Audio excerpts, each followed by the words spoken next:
All right, welcome back to the broadcast, the very first segment as we take a look at the political situation in the country. And as earlier mentioned, I have Dr. Barak with me. I have Kenothi Azak with me as well. We have John Uchoti who's joining us virtually. And gentlemen, the political ramification of this, and especially for Kenya Kwanza, we all understand how crucial Nairobi is, especially for that party then that would take the government. We have seen Jubilee struggling so hard to make sure that they secure that position from ODM, that is during the Kidero reign. And so we have also seen how much they have set themselves. At some point in time, they had to lock out other people just so they would get the right, whom they termed as the right candidate, who would carry the flag of Kenya Kwanza. What would this mean for them politically?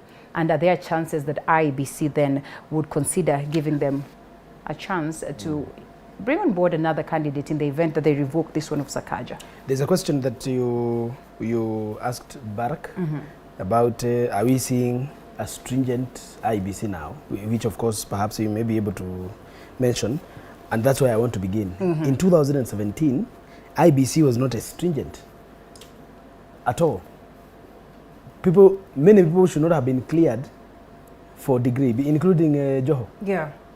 The problem that Sakaja is facing is the same problem that Joho was facing. Yeah. And Hassan Joho is presented the same mysterious credentials as Sakaja is doing, which are not verifiable beyond academic proof, But because IEBC was then not as firm as it is today, we did not arrive to a situation where a governor candidate can be denied a ticket, or a governor running mate can be denied a ticket. And then from there, we have no precedent to know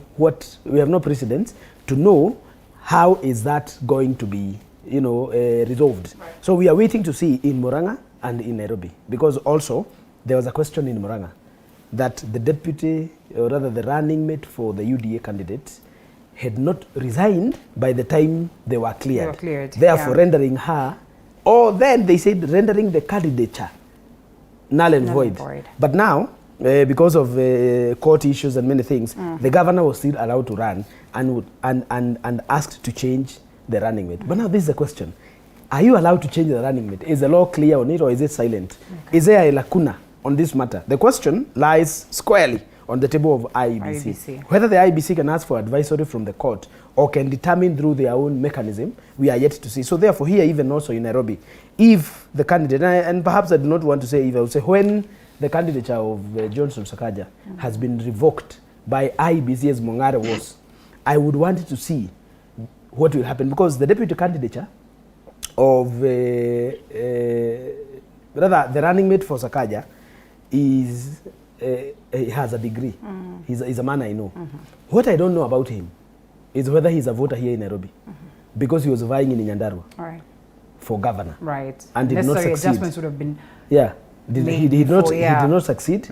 And by that time, the voting had been the voter register had been closed by April, when he was defeated as a candidate. So I think that candidature in its own has a lot of loopholes. Okay. I do not know what will happen. I want to say and tell our colleagues out there who are in the political, like my brother Ochoti, who are in this, because we want to serve Kenyans, we must begin by simple, honest presentation of ourselves. And I'm looking forward to the days, we were speaking earlier with my brother Barak, looking forward to a day when people aspiring to be in offices of public service will come out clear.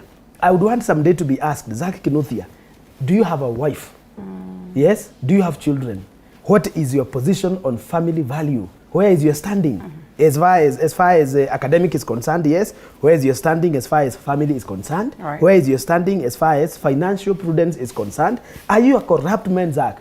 Do you have a vehicle? Yes. How did you get it? Where do you live? How did you acquire that property? That would be a little bit too deep. Yeah, we are looking to such a day. Okay. Yeah, because my sister, we must get there if we are to serve the people. Otherwise, if we don't do it, I have seen today's paper here, just as you give me this paper, Nation paper, page, just to show you why we must be men of integrity. I think some page here. What exactly? Not sure where. Okay, somewhere here. That one of the presidential candidates seeking in the office of the president in 1999 was accused of stealing 77 million from Kenya Pipeline Company. Right. Now, this is a question. As we have the presidential debate in the coming days, are these questions going to be brought here? Is the court going to produce a record of having convicted this character? These are the questions we are trying to ask ourselves. And I'm looking forward to the day the servants will be honest. I conclude by saying that academic cheating is the lowest form of thuggery. All right, well, Ochoti, and you know, they would say while this could be valid, politics then would always play out.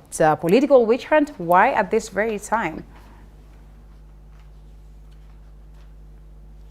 We cannot say it's political witch hunt.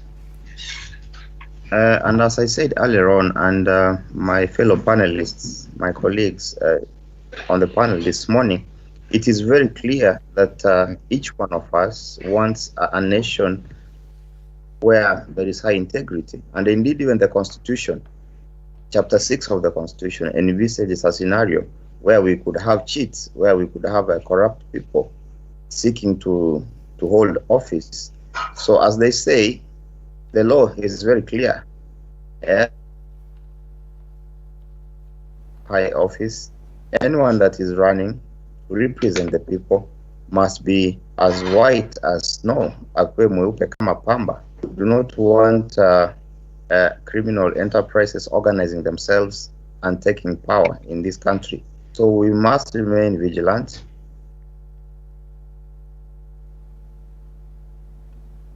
Well, a bit of a hitch there. All right. Dr.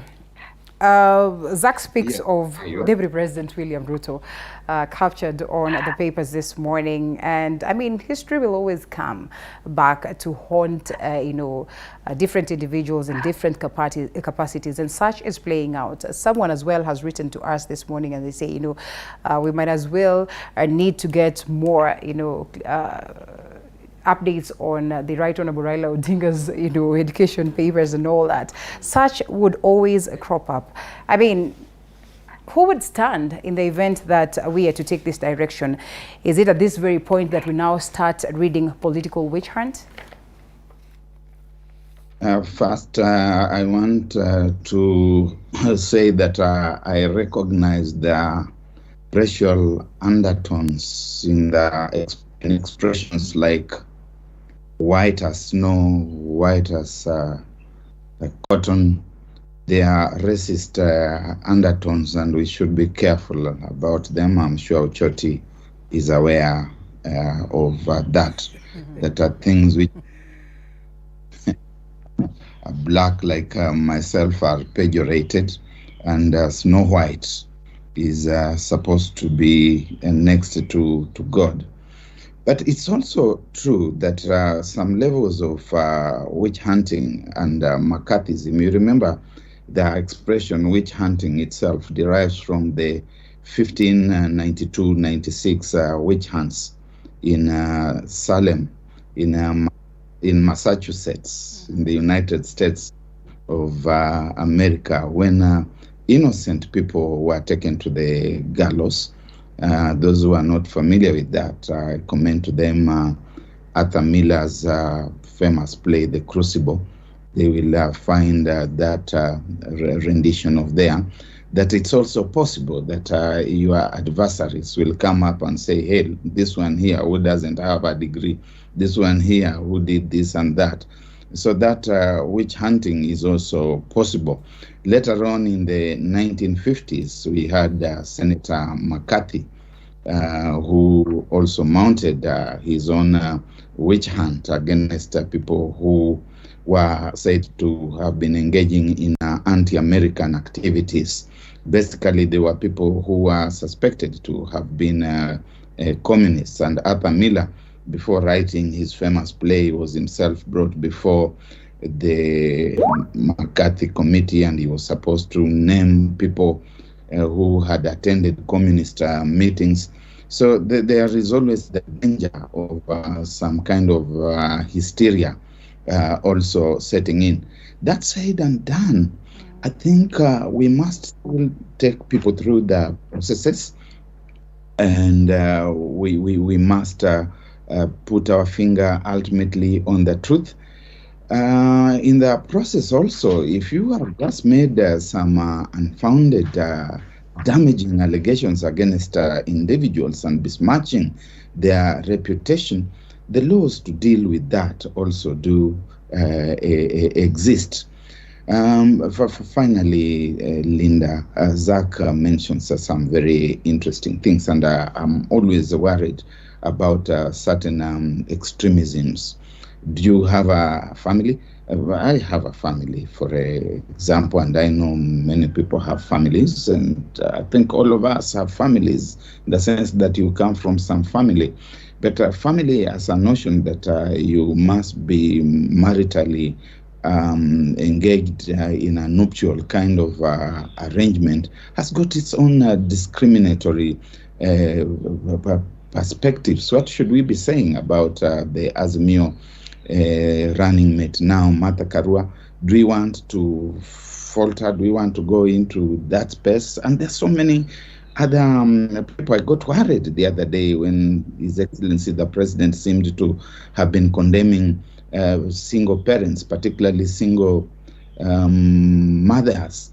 Have you investigated? Have you found out what it is that has led them into that space? I think we need to tread carefully, that we don't trample on other people's rights as well. And in the same docket, we could also talk about Ranga. I think Irungu Kangata is still within the space, or was in that space in which he could bring forth another running mate. I don't know, but let's wait and see what the determination is going to be. This thing of registered voter, the law is clear. I can run for office anywhere in the country if I so desire, and I have the ability. Provided that I'm a registered voter, I don't have to be registered in that particular constituency. So I think let us not also trample on other people's rights in the process. All right, so if revoked, this will be for Polycarp Igathe to take home, you think? I don't think people can also get annoyed and do a protest vote. However, I think that Kenya Kwanza should have been a lot more vigilant. I can tell you something. I've been in those spaces, and I can tell you that many times the rigor that you require is not there. I've been in those spaces. I've been around ODM. I've been around ANC. I've been within that political arena in its administrative circles. And it is not very strange that someone will come and say, now we have decided this is the right candidate, and that person who is perceived to be the right candidate is not subjected to a rigorous internal voting process, ending up where you are. Polycarp Igathe must be holding his breath, because we are not seeing who is going to challenge him fundamentally. All right. Well, Dr. Barak, you have written an extensive piece on the 12th Parliament upon this moment where they exit, curtains closed, so they speak. Would love to hear your view on their performance so far, having been here long enough to have seen the previous, sets of Parliament up to date and what it is that we expect. But before then, let's loop in Zach on the very same matter, the 12th Parliament as it exits the stage. I mean, what would you make of it? My word is, I will actually read what Barak has written. I follow his pieces like a religion. Right. By the way, I tell you, it is important to say that the 12th Parliament is the most inconsequential. Oh, really? Moribund. And people numb. It was numb about people's interest. It was not feeling. It had no feeling about what people are going through. Zach, is that not too radical? I'm here to say it because having served in the executive, I I have the advantage of describing it in my words that I can prove. And I think this parliament foresaw one of the greatest moment of economic pain for our people, because as you see, they did not even rise up to issues like cost of living going high, issues that cannot be corrected within the house. They did not talk about the increasing fuel prices, issues that they could talk about and reduce and cut on taxes that make fuel expensive. They did not rise even on dignifying the issues of young people in college who had been suffering about hostels, food, and cost of education going high. Can I tell you, in the days of Barack and in the days of Zach, the school, or rather the university fee was constant.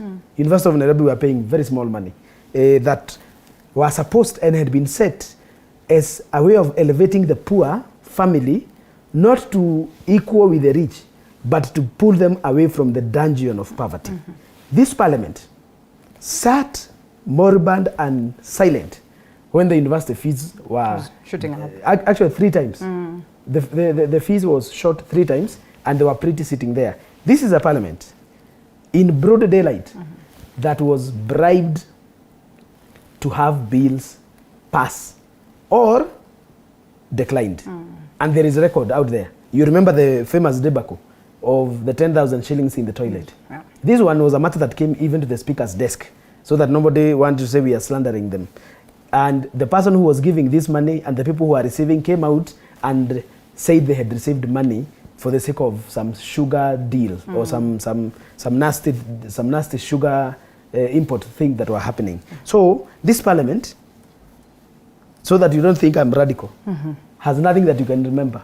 The day we would That remember is the 11th parliament, Okay. 12th parliament, 10th parliament, 9th parliament, that there is nothing phenomenal about what this parliament has done. And this is why I am of the opinion that when Kenyans are voting this year, from Emanyuria to Nairobi Senate, from Kigumo to Lamu, Kwale, and all the corners of our republic, even as we focus on who to become the president out of the 4 gentlemen, even as we focus who should become president, and by the way, all the presidential candidates have selected women as their running mates, except one.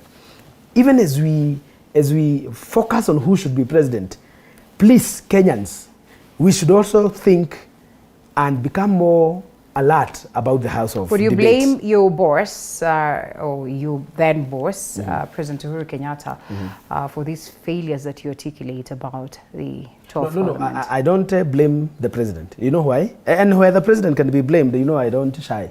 But this was not his making. What is discussed in Parliament, from Jomo Kenyatta's time to Moi and Kibaki, Parliament was a fiery house with immunities, where I can say whatever I want, as long as it has dignity.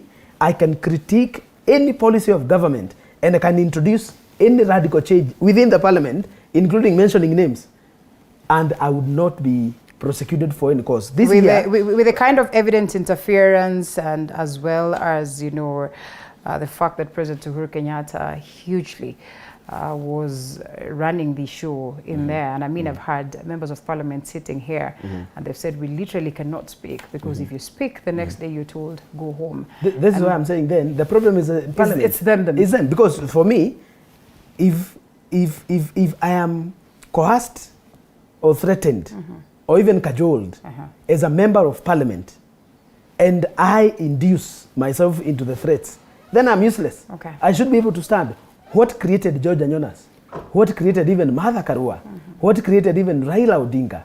What created people who have come and stood as icons of hope for millions of Kenyans? It's a simple thing, Linda, that I am drawing my mandate directly from the people, and I am speaking for them as a representation, as a oversighter, you know, and as a legislator. I'm here to speak for the people. They will tell you it's easier said than done. All right, the parliament failed. Yeah, all right, that's in your opinion. Yeah. Ochoti, here we are. What would you make of the parliament? I mean, he's not there. All right, Dr. Barak, Even to the very last minute, they were saying goodbye as they raised the ceiling, the debt ceiling, to 10 trillion. You can see the exit. That was the best exit we could remember of them.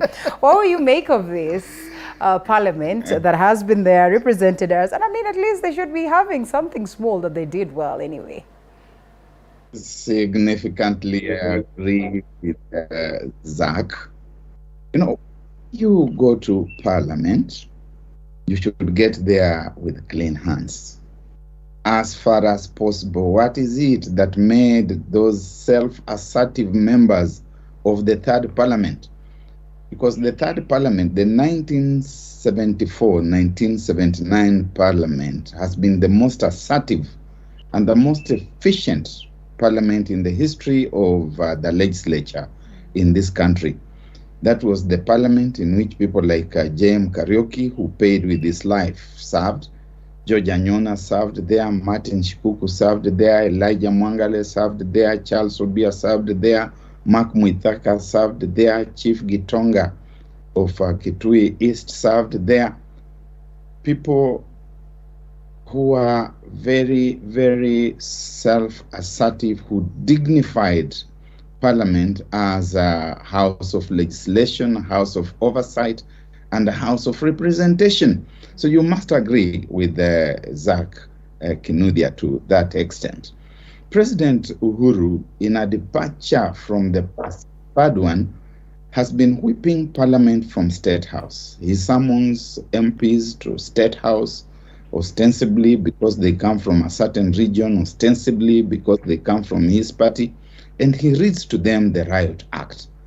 Those kinds of riot acts can only be effectively read to a parliament that is constituted of individuals who are themselves with sullied hands.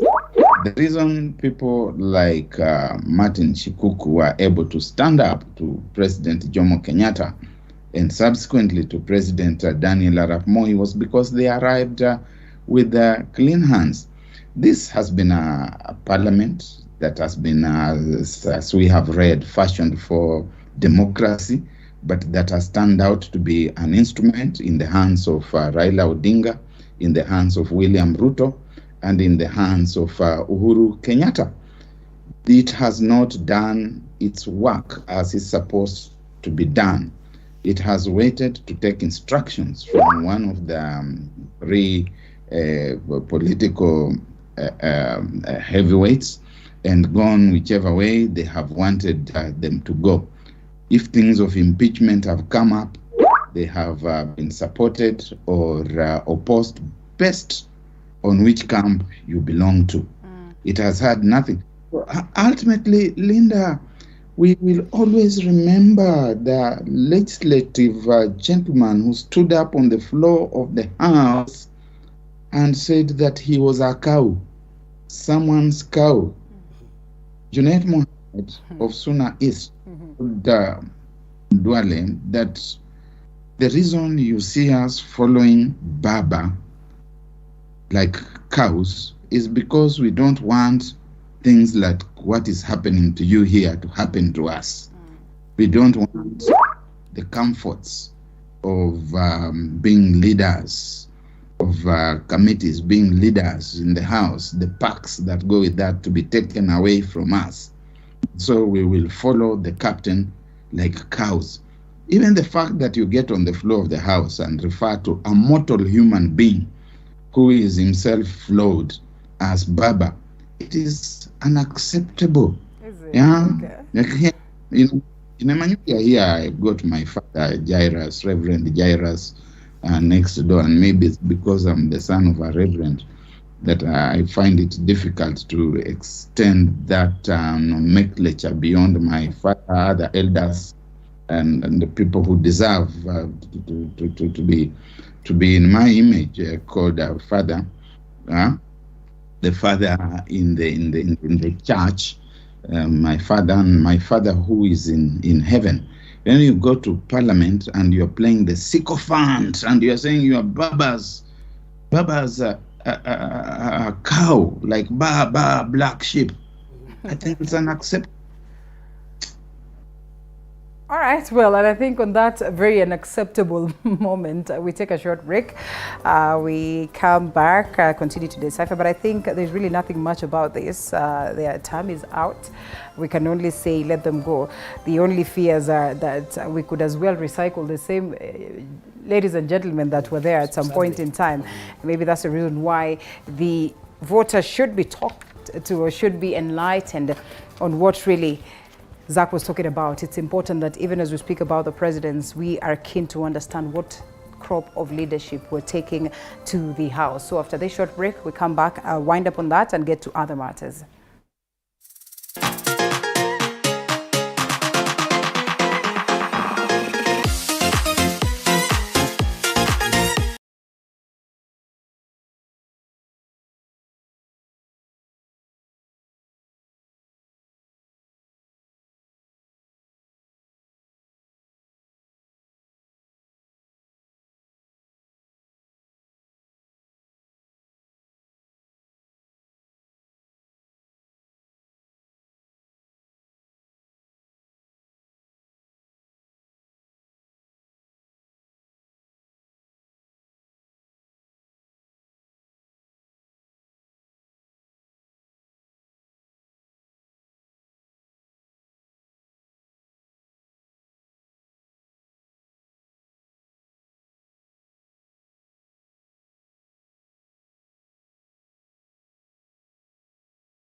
Will perform. Ochoti, I'll give you about a minute or so to weigh in on this matter. Questions, Kenyans are asking is, first of all, did the 12th Parliament live up to the expectations of Kenyans? Well, based on the argument of the two gentlemen, it clearly did not. What happened to the pending bills? That is the business of the House. We will be advised accordingly. What can be emulated from these members of Parliament as they exit? The biggest of the fear is that we will probably have a large chunk of the very same crop finding its way back into Parliament. What happens to the debate? What happens to the articulation of matters, the question of representation, oversight, and legislation? Ochoti. I would agree with Dr. Zach. The 12th Parliament is a shame. It's a shame to this nation. And I would grade them a D minus, almost an E. It's the same Parliament that we saw, or we had, or were being told that they were receiving 5,000 shillings or 10,000 shillings in washrooms to influence their debates. And the argument that they're saying that the president was overbearing on them is an excuse that should not be tolerated. Remember the previous parliaments, when we had the likes of Mukisa Kitui, when we had the likes of James Orengo in parliament, we even had one of the current presidential candidates, William Ruto. William Ruto representing Eldoret North. The debates that time, they were so valuable to the people of Kenya, and the representation, you can say, was on point. You can't say the same of the current parliament. I call them a parliament of jokers. And we should end this trend where successive parliaments, like we are looking towards the 13th parliament, performing worse than the 12th parliament. As a citizenry, as the people who are electing these leaders to parliament, we should be very keen on who we are electing. We should not look at people who are best at dancing on podiums, the people who are very good at making jokes, comedians, drama queens, drama kings. We should look at people who are seeking to represent them in the best way possible. So it's an E score for me for this parliament. All right. Well, that clearly means that we also need to look at these individuals as they hugely dictate, the performances of, a couple of activities, and actually most of the activities in the country, including how then the IEBC is to run its affairs, because most of the times they would go through them, or they would go to them, for vetting processes and for us to get them on board. And so let's shift gears a bit and talk about the IEBC and talk about the preparation to the general election. Facts out here, discrepancies evident as to the numbers of, on the registration or the register voters as declared by KPMG. The findings are out here. Questions continue to linger as to the preparedness of the IEBC. Dr. Barak Muluka, fears are out here. If we look at the numbers that have been presented, 246, 465 dead voters, found on the list, a list that has not been presented on time. We're talking about the 9th, but here we are, that has been extended to a later date. Do we really have the confidence in the IEBC? And looking at all these discrepancies that have been brought on board, I would not want to go through all of them because of a question of time. Can someone confidently go out there and, challenge the process of this election that we are about to go to, and probably even say that it should be stopped? No, it would be tragic to stop the process. I think we have got to go on. We are going to have a defective election. It's a question of to what extent it is defective. Particularly noteworthy is that the person who is elected president must garner 50% plus one vote of the votes that are cast. Therefore, the question of even Chebukati is saying, as I have read in one of today's papers, that the numbers of irregularly or maybe even unlawfully transferred voters is immaterial, does not hold. It should worry us, because only one vote could make the difference, at least in principle. But beyond that, we have failed as a people, and we refuse to be honest with ourselves. The biggest challenge in this country, in fact, is not even sometimes, as we have said, corruption. It is not as we have said that we are poor. It is something called deceit, because the deceit that runs through our bloodstream, our national bloodstream, is the bedrock on which everything else rests. Bad leadership, corrupt leadership, theft. It survives on something called deceit, that we are not able to look at things in the eye and call them what they are by name. If somebody is a thief, if he's our thief, we don't want to talk about it. If things are being done the wrong way, but they are being done by people we agree with, we support, we don't want to talk about it. Linda, I have spent the past 2 years on this platform almost every Monday morning during the time that we have had the BBI process. And the BBI process was instituted, we were told, to address why we always have challenges with the elections. and that we should never have challenges with elections again. And I've kept saying on this show here every morning, once a week, that we were not addressing the issues we should have been addressing. The irregularities, the illegalities, the ODM, NASA, 11 irreducible minimums. We were not seeing them being addressed anywhere. Now, suddenly, the people who are running with this process and whom we were telling, wait, slow down a little bit. You are not addressing the issues. They are now the self-same people who are coming up. The chickens are coming home to roost, and they are raising the same questions. So we must have an election. It will be as good as the instruments are, or as bad as the instruments are, but we could console ourselves with the knowledge that there has never been a perfect election anywhere in the world, not even in the foremost democracies.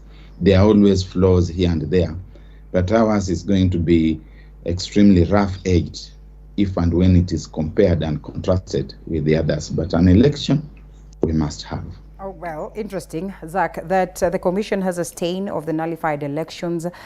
I mean, and that we acknowledge and accept that the processes are evidently faulty, and that really we have a long way to go in terms of making sure that we get it right. And we still can comfortably say that an election we must have. I mean, looking forward to court cases, numerous of them. As it stands right now, IEBC is already battling with such. Is that really what we want? Is that what we speak of when we talk about democracy? And should we just be comfortable in all these discrepancies just because, after all, there's never an election that is clean? Sure, there's no election that is clean. And even in the most of advanced democracies in the world, there are still issues and questions, as evidenced by the election that trampled on Trump. There isn't one of 2020. There are still questions, and surely there will also always be questions. Even in India, the largest democracy in the world, with 800 million voters. You know, America has just about 170. The people who vote in India are 800 million, is the largest in the world, and still there are questions. But as progressive thinkers, we must look at where we are coming from, see where we are, so that we can make better where we are going. If we don't make it there, then our children would have the advantage of inheriting a system that has been made out of mess. IEBC and her precursor, IEC, and her father precursor, ECK, are two totally different things. If you remember the 1997 election, a couple of political parties came together and formed what was the electoral body, IEBC. From those days to now, there is obviously such a huge significance of change that we cannot wish away the way we do election today. In 2017, the presidential election was nullified on technical hitches that the court called procedures. Yep. It was not about the authenticity of votes cast. It was neither the way the election was done, but how transmission of results was handled and done. So now, having handled that, because IEBC said that one has been sorted, and they're not going to get back to that mess again, we must ask ourselves, what is this so great fear?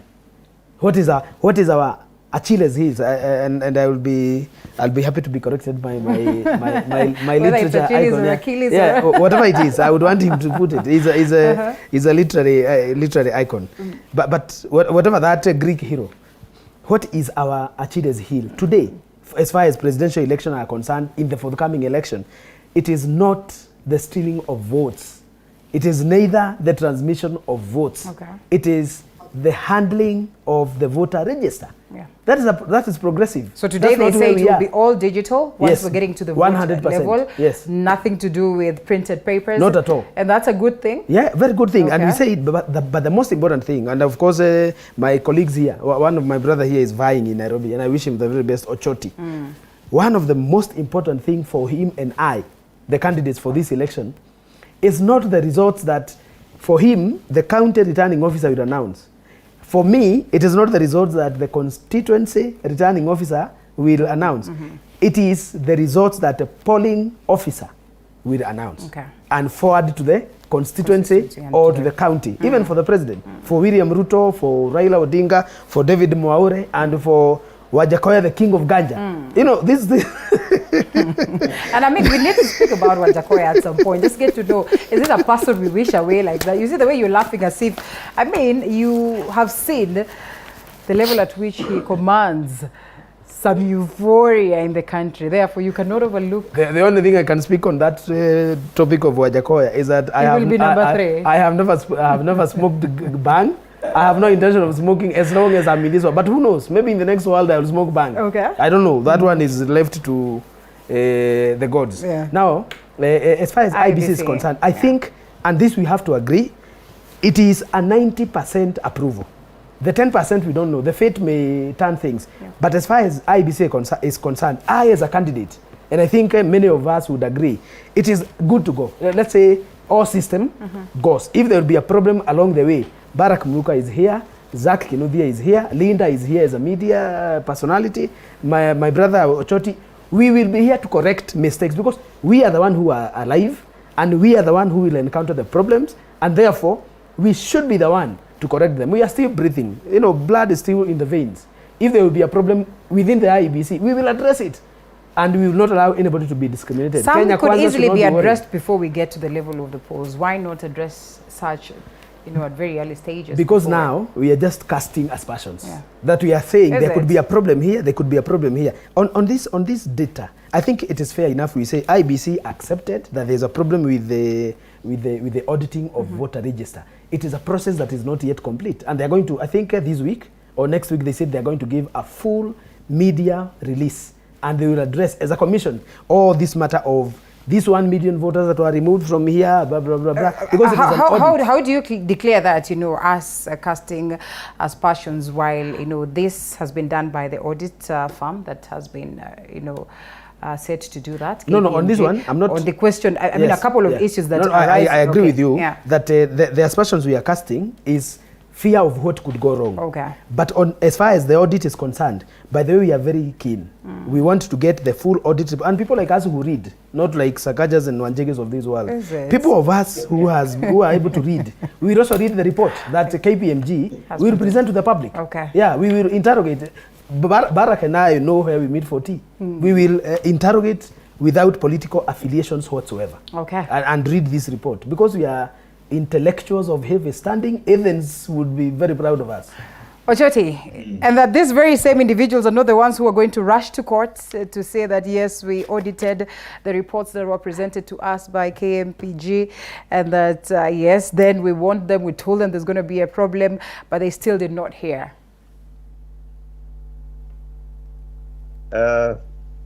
First, let me start by addressing the IEBC. You know, they only have one job to do, is to conduct a credible, free, fair, and verifiable election. They've had 5 years to prepare. They have a 5-year cycle to prepare for a general election. And therefore, it's not coming as a surprise that, we have August 9th, and now they're scampering left, right, and center, trying to put pieces together for an election.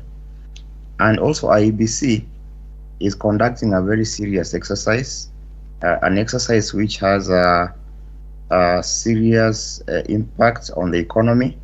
Every 5 years, the economy takes a hit. We slow down just because of an election that is supposed to be very simple.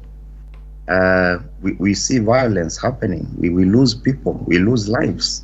So IEBC should take their job very seriously. Chebukati has a lot of explaining to do, to Kenyans especially. How come the register, we have a lot of questions regarding the register. Are we having incompetent people sitting in the office at IEBC who are handling the register? The transmission of results, for example. I saw one of the commissions of IEBC when he was being asked, when they are doing a dry run of the transmission of results, then he said he was shifting the blame to service providers. He's now trying to blame Airtel, Safaricom, and Telcom and the others for their lack of preparedness. They can never blame these service providers, especially we know that it's not only 3G that is being offered by these service providers. We have satellite technology which can be utilized to ensure that if the law says we'll have electronic transmission of results, it has to be near perfect. We are not looking for a perfect election, but then they should be seen to be preparing towards that direction. They should look at the available technologies. They should engage the best that they can get in terms of human resource to look at the register, and they should take the preparation for election very seriously. And regarding the issue, we saw in 2017 the presidential election was nullified. It was annulled largely due to the process question. The process of a voter going to a polling station, casting their vote, the vote being counted and being filled in those forms, and then finally the result being transmitted and collated so that we can have a total. Have we addressed this process, or we are staring at yet another possible annulment of election? And then what would that one mean? Because as we know, court cases are decided mostly on based on previous cases. Now we have a reference of 2017. The Supreme Court, led by the retired Chief Justice Maraga, they set a precedent. Maraga, yes. Yeah. They set a precedent, and that one is going to form a base, not only in Kenya, even within the Commonwealth, in terms of making rulings regarding elections. So we have to be very careful. We are going to have a lot of court cases. In fact, even people are preparing, I am sure. Even before we go to election, people are already prepared to go to court and challenge the outcome of the election. So IEBC should wake up and take the exercise very seriously. The audit that is going on, we need to know exactly what is happening with the voter register, their preparedness. They have to be very clear and inspire confidence in the nation. Barak, as we close on this, the previous election hearing periods, and I mean even after, we have seen the electoral commissions at pains always trying to address some of these matters that have been presented in court. And so clearly, as Ochoti would say, they are a lot of discrepancies that would hugely present fodder to the enemies, or better yet, to those ones that will be the petitioners then, and this would hugely be against the IEBC.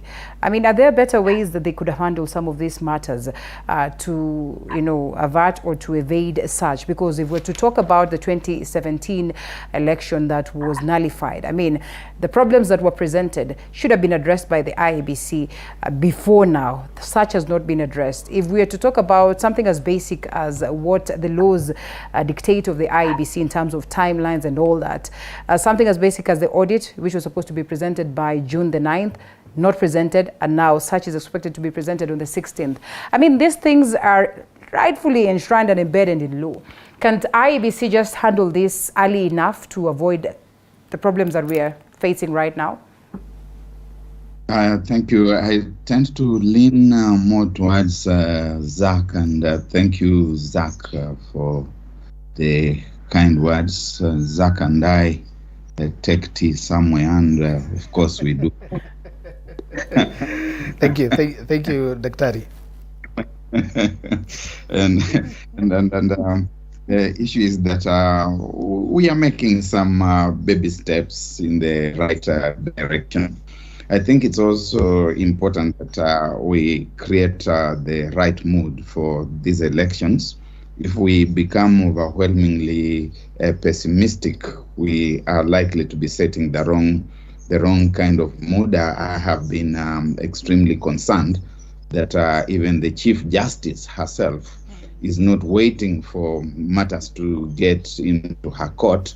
She's already jumping before the gun has been fired, telling IEBC, have you done the following things? She should wait for those things to get to the Supreme Court. If they do, then she could interrogate them. I think a bit of empathy with the IEBC is also in order. IEBC commissioners, especially chairman and his other two colleagues, kept on telling us that they needed funds. They kept on telling us for almost 4 years that they were falling behind because they were not being funded. And there was a sense in which the national executive and the legislature handled the whole matter with a snooty kind of nose and face. They did not consider that it was important. In fact, IEBC was not even properly fully constituted until just a few months ago, when we were conducting the interviews and appointing a number of commissioners, when our historical experience has told us that the electoral team has been placed at least 2 years ahead of the election. So we must begin recognizing as Kenyans that the business of the general election is our collective responsibility as a people, as a country. We should have insisted on the servers being opened. The people who are going to court today, none of them has gone to court to insist that the servers must be opened in line with the court order of 2017. We do not know what is sitting in that in those servers, and whether the same challenges that we had are going to recur. We have not stopped at any point to ask whether the IEBC is adequately resourced for the best technology that exists. It is one thing to say that there is the Lamborghini. Why are we going on the scooter? Perhaps this is what we can afford, and that our roads are not even fashioned for the Lamborghini. We must look, you see, also within the context, and acknowledge that we have made some strides, and that we believe that we have election process master. It may not be the kind of election that we would want, but let us, I think, embrace the spirit of optimism. Otherwise, we will get stuck in the quagmire. All right. Well, gentlemen, allow us to take a short break. We still come expound further on the position of the electioneering period, shelving that talk on IEBC for a moment and getting to understand just how well prepared we are as a people, and the leaders that seek this mandate as well, how much they have prepared as they focus on the campaigns right now in terms of making sure that they accord the Kenyans proper representation after this short break.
because of vagaries of weather and time, their fingerprints are no longer traceable. And there were so many in the polling stations. I was the first to vote because I was rushing back to Nairobi to come and do what I'm doing here, you know, analyze the goings on. You see, even people who have gone to school sufficiently have not been well versed with the system because no drills have been conducted by IEBC. But fair enough is that it is a simple, straightforward process. You get in, okay? You have your biometrics, and then from there, the system identifies you. After you have been identified, whatever happens, even Zach Kinuthia candidate does not know how. I will not come again and claim if I was able to rub the indelible ink in my finger. Then henceforth you proceed to the papers. Pick the paper for the president, pick the ballot paper for the governor, senator, woman representative, pick the ballot paper for member of parliament, and in this case I ask the people of Kegumo to remember that ballot and vote in Zach Kinuthia. And then you pick for the MCA. After that, it is done, virtually done. I don't think it is a complicated system to handle. But remember, it will get complicated as days goes by. Because, as I said again, to manage 20 million people is not easy. But imagine the system that manages 200 million.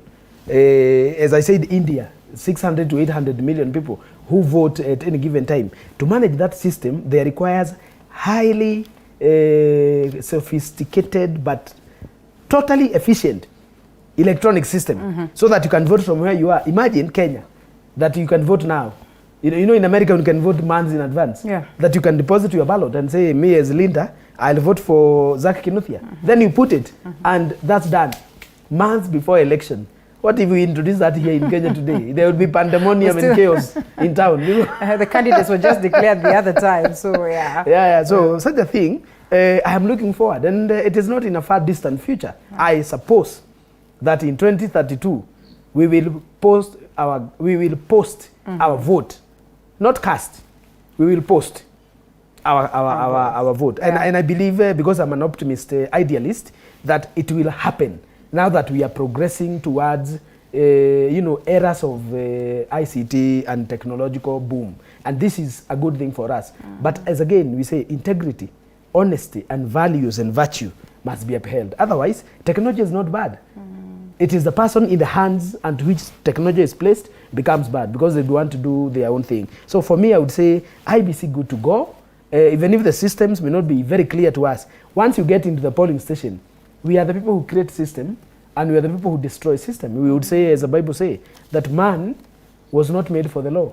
It is the law that was made for men. All right, Ochoti, and we've marched into the campaign season, you know, with security concerns, with questions lingering on. Some have been accused of having conducted their campaigns before the lines were open. What would you make of this season so far? I mean, we have experienced the discipline that would have been expected, not so much so of cases of intolerance as you would see in previous moments of campaigns. So far, so good? I would say yes, and to add to the optimism of Iraq, that this time the election, the outlook is much better than the last elections that we have seen. The temperatures are not so high, and as a nation, we are supposed to come to a situation where all these people who are running for office, they are our sons, they are our brothers, they are our neighbors. Any one of them being declared winner should be good for us. So in terms of security, in terms of campaigns having been conducted early, there's a very thin line. When you ask the politicians, they will tell you we are not campaigning, we are meeting the people, we are collecting views from the people. We are aware of people who have been quote unquote campaigning for 4 years. And we are aware that even after this election, in October, in December, we'll have a set of people again campaigning for 2027. As a nation, we should look at a scenario where we give IEBC the time. There are those ones who have said that I came to the race of Nairobi late. I say it wasn't late. As the law says and envisages, we should be building the nation then towards when the referee says now it's systems go. Let us go campaign. Let us go seek for votes. Let us go seek the mandate of the people. Then we can all troop and enter the race. All right, Daktari, and in all these campaign moments, we still are having polls and we're still having that feel of ground. I think that's why I started by asking you whether you think those ones of Mlembe and that are in the Kenya Kwanza team then would deliver the 70%. They say Raila Odinga is hugely, and vigorously emerging victorious, over the Kenya Kwanza side. Would you agree to that, or you think it's political rhetoric? And do you suppose then the Hustler Nation momentum is still on as it was from the word go? Linda, I was hoping you would not ask that question, but you have it. Linda, I have had the fortune, or maybe the misfortune, I don't know howsoever one looks at it, of interacting with people in those spaces. And I'd like Kenyans to understand that I have been present at least 2 meetings where the political parties met with the so-called pollsters. And the pollsters were pitching to do opinion polls to be broadcast to Kenyans. And they were looking at scenarios, how best to build it up so that you move from this percentage to such a percentage over a certain period of time to credibly look like you are in this position and your adversaries are in another position. And at which point I elected to quit that space. So I don't take these so-called opinion polls with any meaningful level of seriousness. Without focusing much on the opinion polls, Doctor. Regardless, sorry, the reason I mentioned them, Madam Chair, was because you spoke of opinion polls. So I set them on one side and just tell Kenyans, go out, let those who want to campaign. Let those ones who believe whether they are Wajakoya, the Njagaman, or whether they are Maura, the godly man, or William Ruto, the hustler, or Raila Odinga, the mercurial Agwambo, let them just go out there and campaign and convince us, and let us wait for D-Day, because I don't believe in these opinion polls. So whether they say Ruto is at 65% or Raila Odinga is at 70%, I take them with a pinch of salt. In fact, I dare be bold enough and say that I treat them with the contempt that they deserve. Beyond that, you asked about the preparedness. It goes beyond registers. It comes to ourselves as a people. Do we know why we are voting? Am I voting for someone because they have given me money? Has there been sufficient voter education? And IEBC has not engaged in any useful voter education.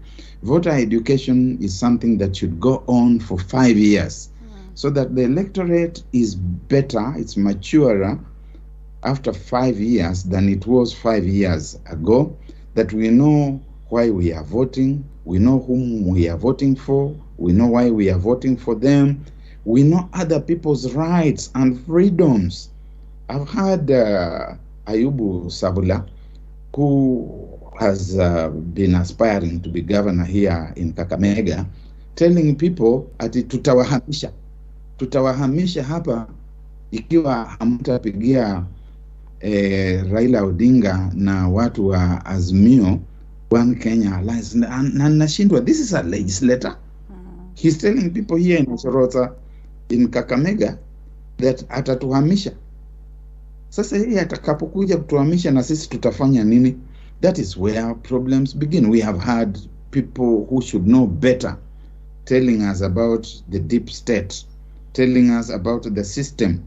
I have seen David Murathe, my classmate at the University of Nairobi, who sat with me in the philosophy class taught by Professor Dondas, saying things like, you cannot beat the system. What kind of message is that you are sending out? Yeah, I've seen Mutai Ngunyi, who I hear is a professor of sorts, provoking people every day, posting things in the social media saying, Kikuyus, we are telling you this, we are telling you that. We have not learned. And the worst of all is that we, who belong to the intellectual academician class, we seem to lead in the folly within the electoral process and system. So one just hopes that there will be more sober voices telling people that do your best. Your candidate might win. Your candidate could also lose. And if they lose, life goes on. There will be another election. And that the ground has clearly shifted. During these campaign moments, we can almost read, we can almost tell, because while we could want, or we could choose to, overlook some of these things and say, you know what, peace is what we're preaching. We need to observe the ground. We need to listen to these ones that are specialists in terms of giving us scientific data on, how the feel is on ground. The Right Honorable Raila Odinga, you are a supporter? Yes. You are a supporter of the Right Honorable Raila Odinga. Yes. Right direction in terms of campaign, in terms of penetrating the ground? Yeah, good trial. Good trial, given that this time it seems to be more people-based as opposed to the past where it was more of rallies. This time seems that campaign, and we are finding this, people who are vying will tell you that the voter of today want a personal relationship. A personal relationship, not the people they would hear or the parties they would vote for. You have seen even here in the papers that ODM in Nyanza is facing a rough time trying to sell six-piece narrative. The same story with our people. Luckily in Mount Kenya, we have no presidential candidate. But even then, you don't have a presidential candidate in Mount Kenya. David Mwaura is from? No, Mwaura is from Nairobi. Okay. Yeah, he's from Nairobi. In Mount Kenya, by the way, there's no presidential candidate. Fair enough. The only one who seems to have attracted some traction of late is a ganja man, because there are people who grow. And we have to talk about the ganja man because yes, here we are. But having said that, the fact of the matter is that people are no longer wanting to believe in people they hear or the people they see on the road doing some paraphernalia or theatrics. They want personal relationship, which seems to be what Deputy President William Ruto and his team is doing. Raila Odinga and Mother Karua doing it sufficiently, and therefore I am satisfied. But please allow me, my sister, because of the benefit of having come here this morning, allow me to deviate a little bit and say this. What Barack Muruka has said, he should not even be cautious. Yeah, he should be bold and put it there that opinion pollers, not opinion polls, opinion pollers are thuggish conglomerate of hungry people in town. What would you do if somebody came to your office and tell you that my poll agency would want to rank you number one? Give us $500,000. Yeah, or give us $1 million. For me, they asked me for $500,000. Give me $500,000 and we rank you number one. Then I was asking them, what if I am not number one and then you rank me number one? And before you answer me, what if I was number one and then you rank me number one? And before you answer me the third question, what if I was number one, I refused to your inducements and then you rank me last? Okay, what if I was last and you rank me first? What are we talking about here? And let me tell you, when they left my office, they ranked me the last. Because you did not? Yeah, because I did not. And I tell you, this is what they will do. They will come to UDA, they will come to ODM, they will come, or rather let's say they will come to Kenya Kwanza, and they will go to Azimio, and then they will go to, I hope Wajakoya will just give them some roles. I don't think he may give them some money. And does he have the roles in the first place? He says he's never smoked as well, perhaps. This man seems to be exciting me a lot, and it's a good thing. Every election requires some spicer. A spice-up guy. The guy you want to look at Wajakoya as a spicer and not and to reckon with? He will get lots of votes. Yes, I said it here last week. He will not, but at least he will be the spice-up. Even in debates, I am looking forward to him spicing up the debates. You You will know, see the presidential debates very sweet. So these polling agents, I tell you, Kenyans who are watching TV47, a reputable morning cafe show, they should disregard all the polls from whichever source they are coming from, because they are hatcheries of damned eggs. You see, Until questions you are do. here about Nairobi. Agnes Kagure Yes. are still going it Yes. for the gubernatorial position. in Nairobi. And today there's this poll agency that declares that she takes the lead in Nairobi. Onchari, whom I have hosted on set here as well, comes to confirm that, says it's based on facts and figures. And before you know it, Onchari is deputizing her. No, it was a huge surprise for me. From where I was fueling my car when I learned that Onchari had become a future, or rather a possible deputy governor for Nairobi. And I said, even the snow has been witnessed in Nyahururu at some point in life. So these are all is full of wonders, It's and possible. wonders we will never cease. So, you know, polls, without mentioning the aforementioned lady, if she would be genuine with you, if not her, her people have had a hand in putting her as a leading candidate. Not that she's not leading. I'm not disputing that, because I have no information on who is leading She's in a force Nairobi. to reckon with. Yeah, to but be what honest, what I know is that she must have seen them in her office, coming to ask her to pay them, not in this one, not in these particular results, but before. But maybe, what I'm saying, she's aware. It's very common. Yeah, what I'm that saying, this Raila happens. is aware. What I'm saying, Ruto is aware. What I'm saying, President Uhuru Kenyatta himself is aware, because he was a victim of con for these people last election, 2013, even 2007.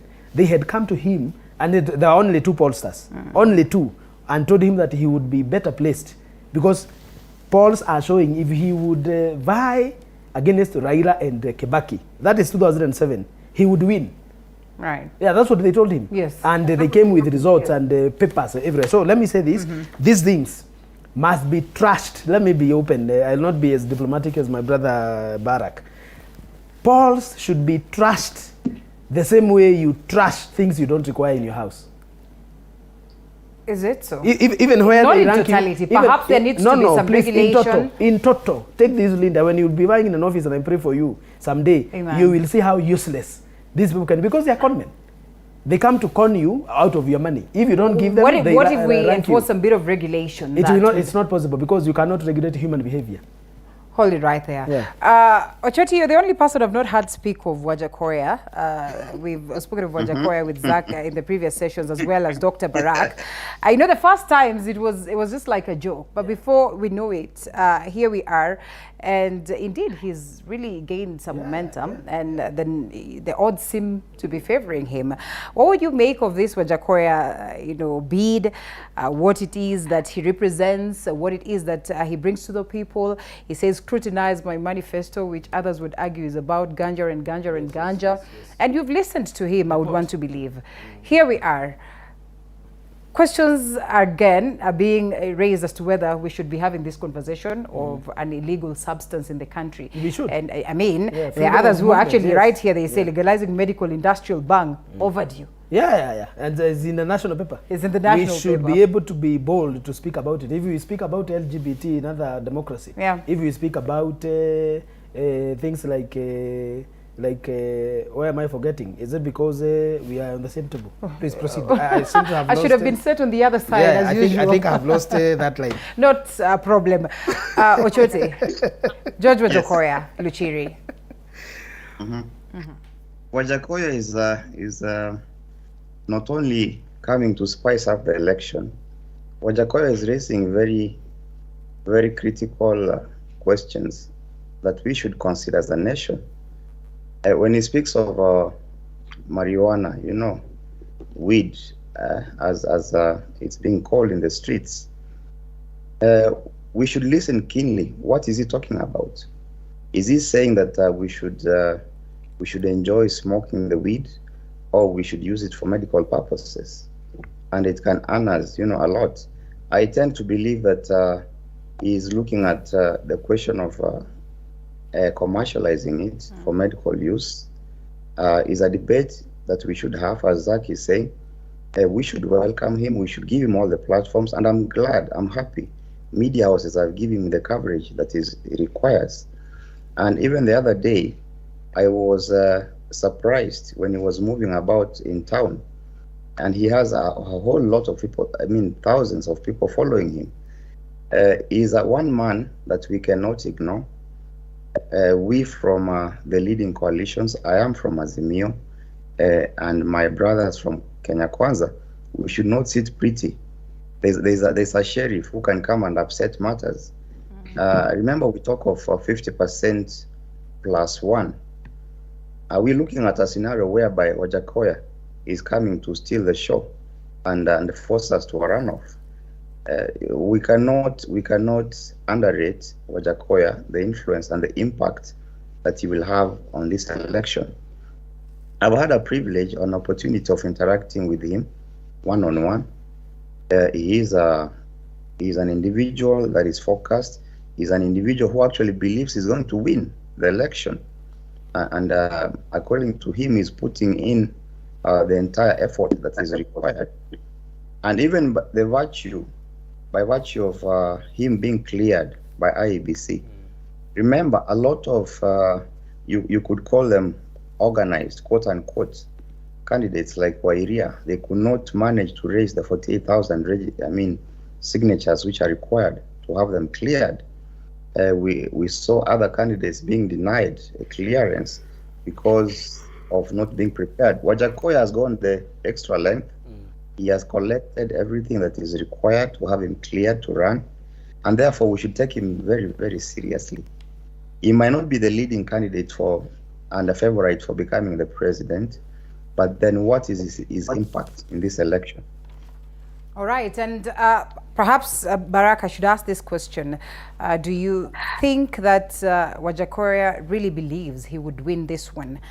Has he not been caught by surprise, as many Kenyans have been, by his bid? Because the very first times when he was starting this, you could only see, a photo where he has like 10 a maximum of 20 people right behind him, and he says, there's people that are telling me to go for this. And before you know it, a blink of an eye you close your eyes, open your eyes, Wajakoya is totally a different person today. A person that we can wish away, to be honest, and especially if we're to talk in lines of this possibility of a runoff. Oluchiri Wajakoya is probably not going to win this election. In fact, I should just say certainly not going to win this election. However, he's making a statement, an important statement, Linda, fellow panelists. A few years ago, not a few years ago, fairly recently, when I was Secretary General of a political party in this country, I had the opportunity to interact with political parties in the United States of America just to see how they organize the activities and how similar and dissimilar they are from what we do here. In the process, I interacted with what is called the Libertarian Party of the United States of America. It was formed in 1971. It is a party that advocates for what you may call non-interventionism, limited government intervention in the people's lives. And it advocates for extreme rights. If you want to have sex in the street, you go ahead and have sex in the street. If you want to use drugs, you go ahead and use drugs. The government has no business in protecting you against that which you want to do to yourself. If you want to smoke njaga, you smoke njaga. That kind of freedom, polyamory, if you want to have binges and orgies of all manner, you go right ahead and have them. They may sound extreme, but within them we might find nuggets of civil liberty, of rights that are sometimes taken for granted, but which nonetheless are abused. So he's making a statement. And today, if you look at the Libertarian Party in the United States of America, it has got the highest number of registered members, way ahead of the Republican Party, way ahead of the Democrats. Do they win the elections? No, I think fairly recently they won perhaps their only House of Representative, I believe, seat. So they are useful in the sense that they make some statements. They are also useful, as Ochoti says, that they spice up the dialogue, the debates. In the United States, of course, they don't bring the libertarians to participate in the presidential debates, and sometimes they don't even field a presidential candidate anyway. But we do hope and expect that Wajakoya is going to be on the platform. Expect some very fiery language from him when he gets there, because he's going shooting straight from the hip, and get there quite prepared for all manner of descriptors, pejoratives, name calling. If you do not have the spine, don't sit on that set with him. Wow, interesting. Gentlemen, we have to close. It's just about like 4 minutes to 8:30. We should be closing then. I think it's only fair that I allow you to speak to your people. Yeah, sure. Yes. And thank you. I think it's been a very warm morning for my colleagues and I to be here, and any time to speak to our countrymen on issues that pertain to what we are going through and what we expect of the future. Life is made of the future, though it is constituted of the past. By the way, I would want to ask Kenyans who believe in crowds to be careful. Okay. Okay? They do not... Opinion polls and crowds do not translate into votes. It is important that I see many people in social media claiming that because Kenya Kwanza presidential candidate pulls crowd in Githurai and Azimio la Umoja candidate pulls crowd in Githurai, that votes will come out of the optic view that is presented by the camera. They are the same people. Don't be duped by crowds. It is important to put it that way, because if you come to my hometown of Kigumo or Kangari, which is the largest in my constituency, one of the most busiest town, if you come there and address the people in a rally, they will come. But if another one of the same comes there, they will still come there. If you place your hope on horses and you expect to fly, you can only fly all the way to your grave. It is important to know what you want. And votes are not found in crowds. Vote, as I said, currently are found in a voter who want a personal relationship. They would want a pact, they want an agreement, they would want to know the leader they are elevating on behalf of themselves. Is that not what they've wanted for the longest time? But they had no means of enforcing before. And you think this would go beyond the ballot? This one is an election like no other, and it will define elections in the future. And I hope, as Barack has mentioned, American politics, I hope that someday we'll traverse and leave the crowds and rallies of outside there and get into town halls. Because inside the town hall, mediocrity and neophytes cannot be found. And it cannot be tolerated. Can you imagine people addressing intellectuals? For example, say a consortium of lawyers, speaking to them about why they should vote for you. You think these people who are duping college degrees would be able to say anything? No. But outside there, all you need to say is, "Hoy, higher. Hoy, higher." Then that's all. You think that you're popular. And the mothers and fathers voting for you there, they have voted hoy. They have not voted a leader. Or you come there and start trashing people, start trashing system, and then your anger or your loose tongue is what people may interpret as heroism. And this is the tragedy of our politics today. People who are dirty-mouthed, people who have nothing to say except expletives are the people who are bringing nonsense. And therefore, having said that, I wanted to ask my people of Kigumo, and it's good that one of the chiefs has greeted you from Makomboki location. This is near Abadea Forest. He's the chief responsible for asking the elephants not to invade people's land. It's called the Chief Gitau from Makomboki. He receives our greetings from where he's sitting. And I want to ask our people in Makomboki. Yesterday I was in a place called Mesharage, Kahuho, and we were trying to build talents of young people. by constructing a studio mashinani. These are some of the things that we want our people to do. That if young people can find a place they can practice and hone the skills of their art, we can grow our people. Employment is not necessarily going to the offices. It's also growing and nurturing your talent so that you can employ another and get a means of livelihood. And these are the things we are doing yesterday there. One of our friend's son called Bosco, we were doing this for the sake of young people in a church called ACC and S. I want to ask all the people in Kigumu and whom I'm going to meet today. I'll be going to 6 public meetings. Meet the people too. Campaigns on. Yes, campaign, because now it's on. And I'll be donned in my party's regalia called PNU. So as I meet people in Kirere, Gakoine, Madhareine, Irate, and all the places I'll be going in Kigumu ward, I'm looking forward for an exciting, sizzling day where we shall discuss the future of our people, of our children, and the direction to take to secure our country. Thank you very much, Linda, for giving us this opportunity to come here this morning.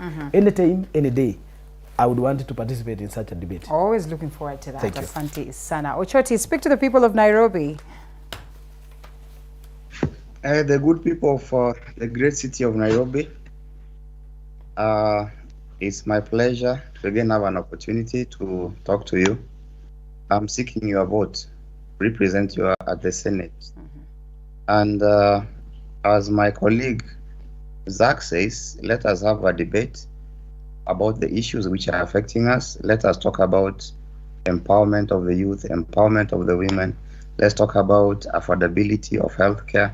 Let's talk about how we want to deal with our borders in the city, within the CBD, how we are going to treat our taxes, and how we want to have the water agenda addressed in the city, and even the houses that we live in. Nobody wants to live in shanties forever. Let us have such conversations. Let us not look at candidates who are only out there when they're given a platform. As Zach says, they're just shouting, hoye, hoye, ha, and it ends there. We should be talking about serious issues which are affecting us. The theatrics na mbwembwe za siasa, those are good things to have. But then at the end of that, we should sit down, and I even challenge the media people, Linda, organize debates, call Sifuna, call Margaret, Bishop. Let us sit down, let us debate, let us discuss the issues of Nairobi. So the good people of Nairobi, I am ready to serve you, and I'm moving around. Yesterday, I got a very good reception in Kangemi. I was also in Jericho. I'm empowering young people to participate even in sports and to engage in politics and in policy. So in the next coming days, I'll be in your neighborhood. I'll be talking to another friend, so that together we are many and we can make a difference in the city. Awesome. Thank you very much, and God bless you. Bless you more. Dr. Baraki, parting shots. Yes, thank you very much. I talked about the opinion polls, and I'm happy that my good friend Zach Kinuthia confirms that he has seen this. These are people who come and tell you, give us so much, give us that. And therefore, I'll personally continue to hold them in a contemptuous place. Kenyans, go out, do your thing. The people of Kigumu and the people of Nairobi, when you look at these two gentlemen, Zach Kinuthia and Ochoti, you are looking at the kind of legislator that this country needs and needs urgently. Thank you. Well, thank you so much, Dr. Barak, as well. Dr. Barak Muluka, communication strategist. By a poet is almost a winning. So IEBC should quickly give me the certificate. Would you confidently tell them that these are not the ones that we need, Dr. Barak, in the event that you realize they really are not up to par? You would not, I would. And therefore, I'll tell you probably the same thing. Yeah, These are the kinds that we're actually looking forward to. You, but Linda. Zach, tried and tested, we have seen your work, and therefore I would want to agree with what it is that Daktari speaks of, and we're looking forward to see some more from the end of Ochoti. I have also seen him on the forefront wakilalamika sana kama watu wa KANU, trying to bring up the best of KANU Fresh. Jogo bado inawika. Jogo wanasema inawika, tena inawika times 2 kwa sababu ni sababu wanasema ni times 2 KANU Fresh. All right, so thank you so much, gentlemen. Dr. Barak Muluka, Communications Advisor, as well as Engineer Uchoti John, aspirant, it's actually candidate, candidate Kanu, that is Nairobi senatorial position, and to the people of Kegumo constituency. Kegumo of Muranga. There's another Kegumo in Kiambu. Kegumo Bendera is which one? It's my home area. Is your home area? Yes. All right, so